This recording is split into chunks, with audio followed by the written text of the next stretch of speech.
morning students, how are you? Today we are starting a remaining part of the history that is related to the chapter number 10, the displacing indigenous peoples. This is the second last topic of our content, and in this topic we will discuss about how the native peoples were lost their land. So in this content we will see कि जो native peoples थे उन्होंने अपनी land को किस तरीके से loss कर दिया, खो दिया था, और उन्होंने अदर जो यूरोपियंस थे किस तरीके से उनकी ज़मीन पर कैप्चर कर लिया था. So we are starting from here कि how the native people loss their land, यानी उन्होंने अपनी ज़मीन को कैसे लॉस कर दिया था. सो फर्स्ट ऑफ ऑल हम बात करें कि जब यूएसए में एक्सपेंडेड हो रहा था, तो the natives were included the force to move. जो वहाँ के नेटिव्स थे उनको फोर्स कर दिया गया, वहाँ से भगा दिया गया. Force to move, expanded, native words force to move, यानी उनको वहाँ से भागने पर मजबूर कर दिया गया. Clear? So the price were very low and there are instance when the American यहाँ पर जो वर्ड वो यूज हुआ है वो यूरोपियंस के लिए हुआ है. American word is use for European. तो ये जो यूरोपियंस हैं, people of USA, catch them to taking more land than promise. उन्होंने उनकी जमीन पर कैप्चर कर लिया है और उनसे क्या प्रोहिबिट किया है कि the wrong deprivatory noble the native peoples of their land. So this is the episode of Georgia, a state of the USA. The official had argued that the Cherokee, यानी कि वहाँ की एक जो कम्युनिटी है चेरोकी, उसको deprive किया गया राइट से, लॉ से. कैसे डिप्राइव किया? तो यहाँ पहले सबसे पहले क्वेश्चन बनाएंगे, what is Georgia? What is Georgia? Georgia क्या है? एक स्टेट ऑफ यूएसए का एक स्टेट है. तो वहां की कम्युनिटी है, क्या है वो community? Cherokee. Right about Cherokee community. Cherokee के बारे में हम लिखेंगे, हमारा क्वेश्चन होगा ये चिरोकी कौन थे. सो राइट अबाउट चिरोकीज. सो चिरोकी एक ट्राइब्स है. क्या है? Tribe of US. अमेरिका की एक ट्राइब्स है जो govern by a state law but could not enjoy right of citizen. Govern by government law but could not enjoy, क्या एंजॉय नहीं कर सकती थी? Could not enjoy the right of citizen, यानी कि सिटीजन्स नहीं मानते थे राइट ऑफ सिटीजन्स. क्लियर? तो वहां के सिटीजन्स का उनको अधिकार नहीं था. So this was a despite fact for all the native peoples which Cherokee were the ones who had made most effort to learn English. Cherokees ने क्या किया था? Try to first learn English language. यहाँ पर आपसे question पूछा जा सकता है कि कौन सी कम्युनिटी है जिसने सबसे पहले इंग्लिश लैंग्वेज को लर्न करने की कोशिश की है, इंग्लिश को सीखने की कोशिश की है, and understand the American way of life, और अंडरस्टैंड द अमेरिकन लाइफ. अमेरिकी लोगों की लाइफ के स्टैंडर्ड को उन्होंने सीखा है. Even they were not allowed to write to citizen. They have not right to citizen. जबकि उनके पास क्या नहीं था? नागरिकता का अधिकार नहीं था. तो चेरोकी एक क्या है? कम्युनिटी है, एक ट्राइब्स है जो यूएसए के एक पार्ट में रहती थी, जॉर्जिया में. कहाँ रहती थी? जॉर्जिया में. ये क्या थी? इन्होंने इंग्लिश लैंग्वेज सबसे पहले सीखी है, अमेरिकन कल्चर लाइफ को सीखा है, लेकिन इनको सिटीजन्स राइट नहीं मिले हैं. तो ये हमारा यहाँ पर एक क्वेश्चन प्रिपेयर होगा, right about the Cherokee community. एक और पर्सन है जिसका नाम है जॉन मार्शल। सो जॉन मार्शल चेरोकी के बारे में क्या कहता है, a distinct community. John Marshall ने क्या वर्ड यूज किया है, एक distinct community. Which word use, John Marshall. John Marshall ने कौन सा वर्ड यूज किया है, डिस्टिंक्ट कम्युनिटी। किसके लिए यूज किया, चेरोकी वर्ड के, चेरोकीज के लिए। Clear. So that they were sovereignty to certain matters, US president Andrew Jackson, Andrew Jackson, ये दो आपको याद रखना है, जॉन मार्शल और Andrew Jackson had a reputed fight against the economic and political privilege, but it come to the Indians, he was a different person. He refused to the honor of Chief Justice judgment in order to the US Army to evict the Cherokees from their land. इसलिए क्या order दिया, order to move Cherokees। किसने order दिए हैं, Andrew Jackson ने। तो यहाँ पर हमारा क्वेश्चन प्रिपेयर हो गया, who order to the Cherokees from move to other place, दूसरे स्थान पर जाने के लिए किसने ऑर्डर दिया है, एंड्रयू जैक्सन ने। और जब ये लोग वहां से गए हैं तो नो डाउट इनको बहुत सारे नुकसान हुआ है। इसको किस नाम से जाना गया है, the quarter died along with the trail of tears. इसे किस नाम से जाना गया है, द ट्रेल ऑफ टीयर्स। यानी कि जो इनको जगह छोड़नी पड़ी थी वो इतनी ज्यादा भयावह थी कि इन लोगों के साथ बहुत ज्यादा मुश्किलात आन पड़ी थी। So that is known as the trail of tears. Clear students? So remember this. This is one of the important part of your content. What write about the Cherokee? Cherokee क्या है, जॉर्जिया से belong करती है। Georgia America का एक state है। वहाँ पे ट्राइब्स रहती थी। वहाँ के ट्राइब्स को ने इंग्लिश सबसे पहले सीखी, अमेरिकन कल्चर सबसे पहले सीखा, लेकिन उनको सिटीजन नहीं माना गया। क्लियर।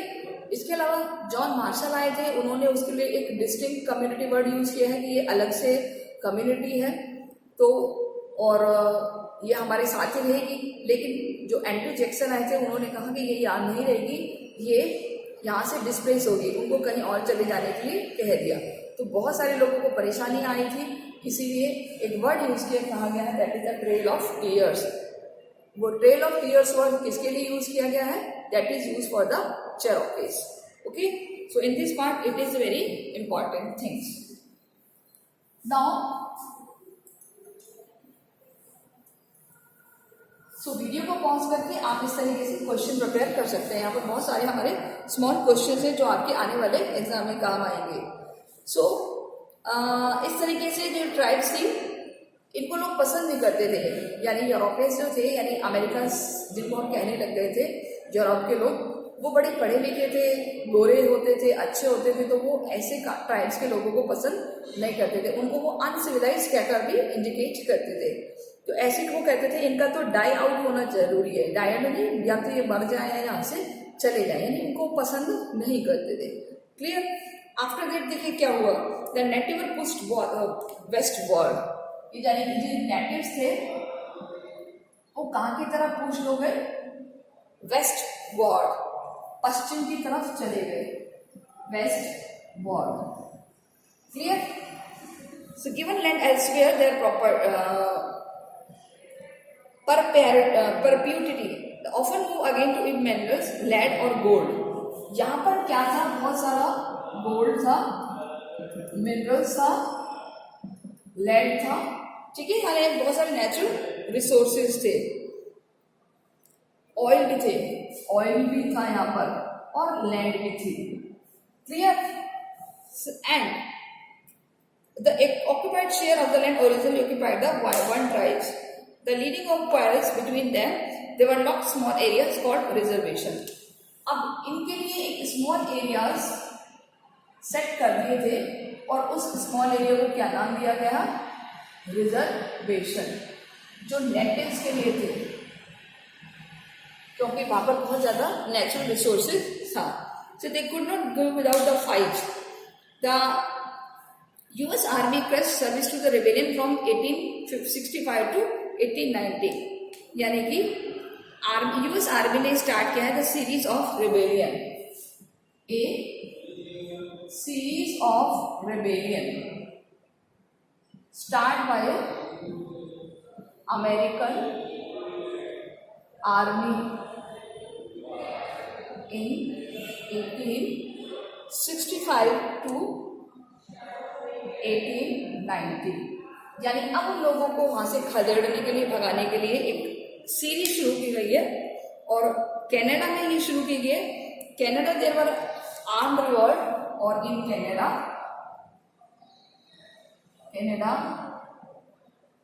आर्म्ड रिवॉल्ट स्टार्ट कब हुआ है? बिटवीन 1869 to 1885 अगेंस्ट कौन सी कम्युनिटी के अगेंस्ट हुआ है, ये याद रखना है, अगेंस्ट द मेटिस कम्युनिटी, मेटिस कम्युनिटी। ये एक यूरोपियन कम्युनिटी है, यूरोपियन कम्युनिटी है, ठीक है, एक यूरोपियन जाति है, यूरोपियन डिसेंट है,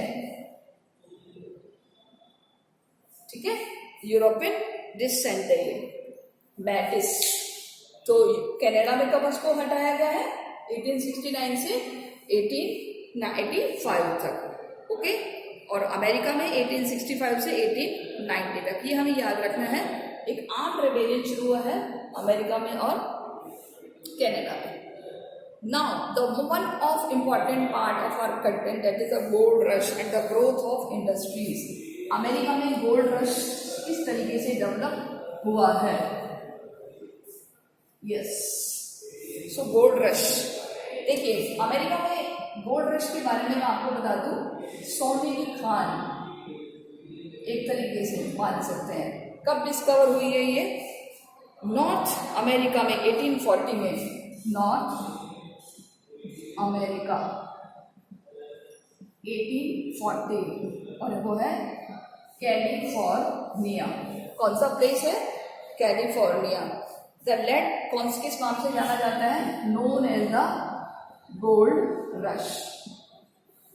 रश मतलब एक ऐसी जगह जहां पर गोल्ड सबसे ज्यादा पाया जाता था। Thousand of European hide to America and to hope to making his fortune, यानी कि अपना भविष्य बनाने के लिए गोल्ड रश के ऊपर कैप्चर करना चाहा है किसने? बहुत सारे यूरोपियंस ने। क्लियर? अब देखिए अमेरिकन ने क्या यूरोपियंस ने क्या शुरू कर दिया? This led to the building of railway lines. They start build railway lines. उन्होंने क्या शुरू कर दिया? रेलवे लाइन्स शुरू कर दी across the continent through the Chinese worker with the help of Chinese workers, यानी कि जो रेलवे लाइन के लिए वर्कर्स लाए गए थे वो कहां से लाए गए थे? चाइना से लाए गए थे, Chinese worker. So railway was completed in US. Railway was completed in 1870, 1870 में कंप्लीट हो गया था।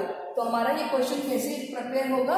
हमारा क्वेश्चन प्रिपेयर होगा in which year railway was completed USA and the Canada. और कनाडा में कब हुआ है? Canada 1885। In Canada 1885 railway was complete. Clear? तो यहाँ पर आपसे क्वेश्चन पूछा जा सकता है, when did railway was complete in the USA and the Canada. तो दोनों क्वेश्चन आपको लर्न करने हैं। और रेलवे कौन डेवलप कर रहा है? By the Europeans. क्यों डेवलप कर रहे हैं? क्योंकि अब वो वहाँ सेटल होना चाह रहे हैं, गोल्ड रश मिला है, बहुत सारी सोने की खान मिली है जिससे वो डेवलप होना चाहते हैं। सोना कहाँ पर मिला है? अमेरिका के कैलिफोर्निया में 1840 में मिला है। नॉर्थ अमेरिका में एक गोल्ड ट्रेस मिला है, ठीक है। अब हम बात करते हैं नेक्स्ट क्वेश्चन की। A all nation creeps name please said Andrew Carnegie. Andrew Carnegie. ये पर्सन का नाम है, इसको हमें याद करना है। ये कहाँ का है? Poor person of Scotland, poor person of Scotland. Scotland का एक गरीब आदमी है ये, ठीक है। कहाँ का है ये? स्कॉटलैंड का गरीब आदमी है। अब ये क्या बना है? हु बिकम फर्स्ट मिलेनियम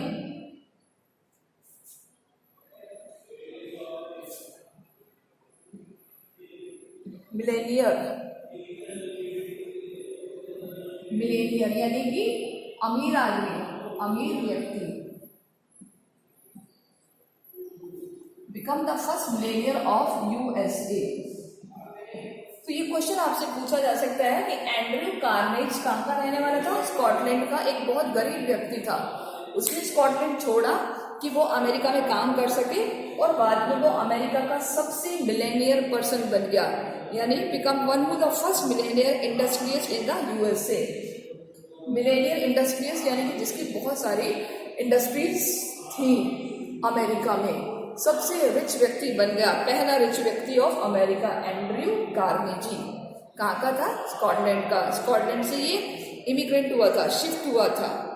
इसने एक वर्ड कहा है, the old nation creep and a snail pace. क्या कहा है इसने? The old nation, the old nation creep, old nation creep on at a snail मतलब जो घूंगा होता है, snail pace। Who said, ये क्वेश्चन आपको करना है, who said that, तो किसने कहा है ये? एंड्रयू कार्नेजी ने। ये क्वेश्चन आपसे एग्जाम में पूछा जा सकता है। The old nation creep at a snail of pace, यानी कि जो पुराने देश है बड़े स्लो स्पीड से चल रहे हैं, और जो नए गणराज्य हैं, नए स्टेट्स हैं, वो बड़े रैपिडली चल रहे हैं। किसने कहा है ये? एंड्रयू कार्नेजी ने, जो कि फर्स्ट मिलेनियर इंडस्ट्रीज बना है यूएस का। कहाँ से आया है? एक गरीब आदमी था स्कॉटलैंड का। ओके, ये बहुत इंपॉर्टेंट पार्ट है हमारे पास है। नेक्स्ट अगर हम बात करें, दैट इज कि अमेरिका में इंडस्ट्रियल डेवलपमेंट कैसे हुआ। How did industrial development in US. आप वीडियो को पॉज करके स्क्रीनशॉट लेकर के भी सारे क्वेश्चंस कर सकते हैं, और ये आपके लिए बहुत ज़रूरी है, जो कि हेल्प करेंगे आपको एग्जाम में। तो हमारा क्वेश्चन है, reasons for industrial development in US, यानी कि यूएस में इंडस्ट्रियल डेवलपमेंट कैसे हुआ। देखिए, इंग्लैंड में कैसे हुआ था कि it was become a small peasants were losing their land to big farmer and moving job for the factories. England में कैसे हुआ था कि जो वहाँ के स्मॉल फार्मर्स थे वो बहुत ज़्यादा सर्च कर रहे थे लैंड की, क्योंकि उनके बड़े फार्मर्स ने उनकी ज़मीन ले ली थी। जो स्मॉल फार्मर्स थे वो डिस्प्लेस हो गए थे लैंड की सर्च के लिए। लेकिन अमेरिका में कुछ उल्टा सिस्टम हुआ था कि जो नॉर्थ अमेरिका की इंडस्ट्री से depend on very different region. सबसे पहला, वहाँ पर था मैन्युफैक्चर रेलवे इक्विपमेंट। पहला रीजन क्या डालेंगे? मैन्युफैक्चर ऑफ रेलवे इक्विपमेंट, यानी कि जो रेलवे के इक्विपमेंट थे वो बनाए जा रहे थे। To that transport could link distant place, to connect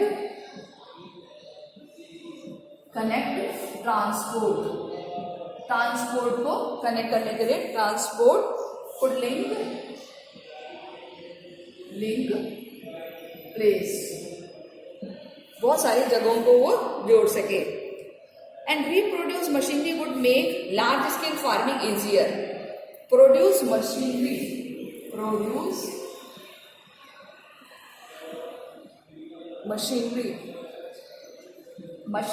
बनाई जा रही थी। Produce machinery which would make large scale,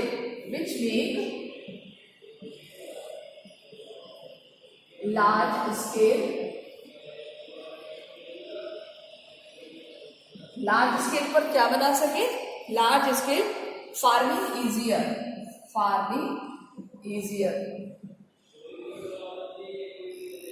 मतलब कि उसको और ज्यादा इजी बना सके,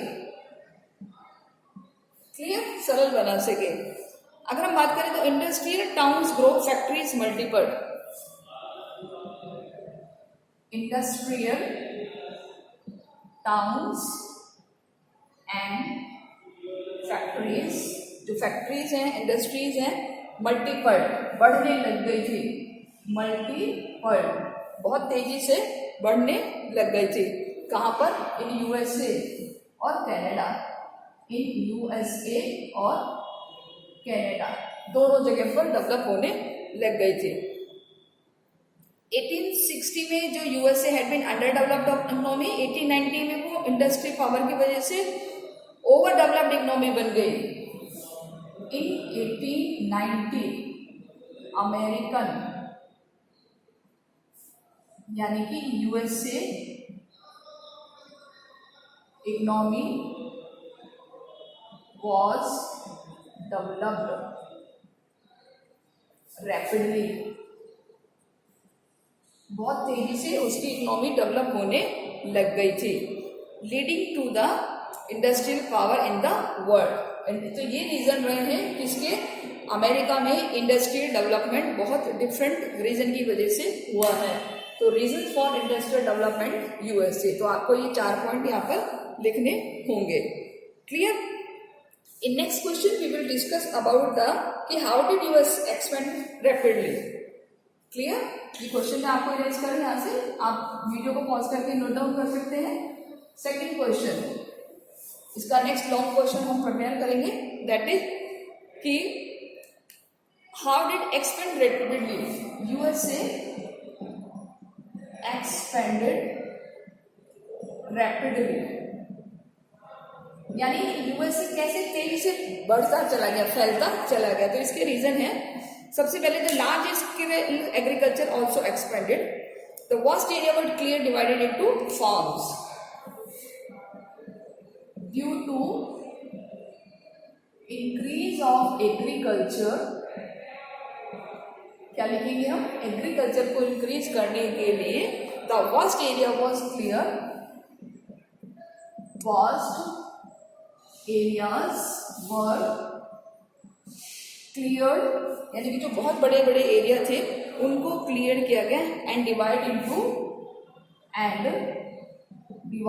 इनटू फार्म, खेतों में उनको डेवलप किया गया। बड़े बड़े जो जमीन खाली पड़ी थी उसको अच्छे से साफ करके छोटे छोटे पीसेस बनाए गए ताकि लोग उसमें खेती कर सके। सेकेंड रीजन, 1890 में bison is almost एक्सटर्मिनेटेड।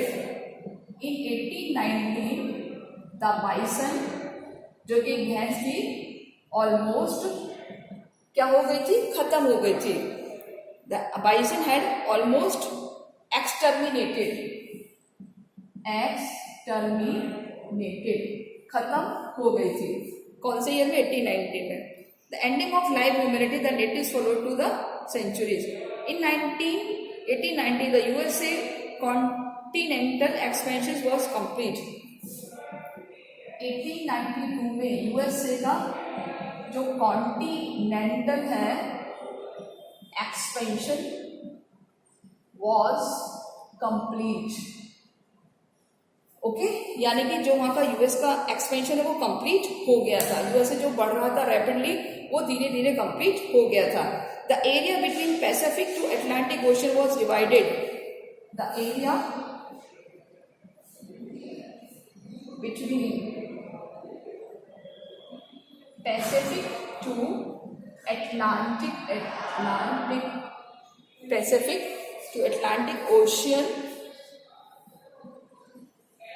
oceans was divided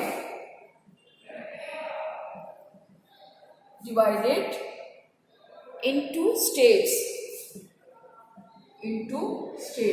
यानी कि जो एरिया पैसिफिक ओशियन और अटलांटिक ओशियन के बीच में आता था वहां पर अब स्टेट्स डिवाइड किए गए। जैसे फॉर एग्जांपल ये एरिया है, खाली है, ये यहाँ पर पैसिफिक ओशियन है, यहाँ अटलांटिक ओशियन है। अब ये जो जमीन है यहाँ पर क्या डेवलप किए गए? अमेरिका के स्टेट्स डेवलप किए गए। ये सारे क्या हो गए? अमेरिका के स्टेट्स, राज्य। ठीक है। तो इस तरीके से अमेरिका क्या होता चला गया, फैलता चला गया. Okay, and there no longer remain to frontier. यहां लिख देती हूँ, यहां से लिख जाएगा there no longer remain frontier, यानी कि अब कोई बाउंड्री, कोई फ्रंटियर रिमेन नहीं थी. That pulled European settler west to the decades. Within a few years, USA have setting the colonies. USA ने अपनी 2 colonies बना ली थी, हवेली एंड द फिलीपींस. ठीक है, USA made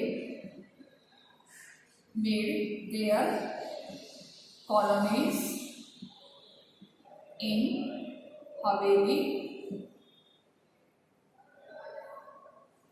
हवेली और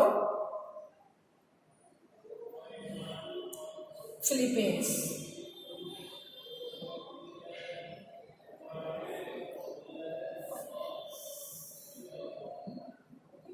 क्लियर. तो इन 2 एरियाज को अमेरिका ने अपनी कॉलोनी बनाया है. यहां हम अलग से भी क्वेश्चन प्रिपेयर कर सकते हैं कि नेम ऑफ द एरिया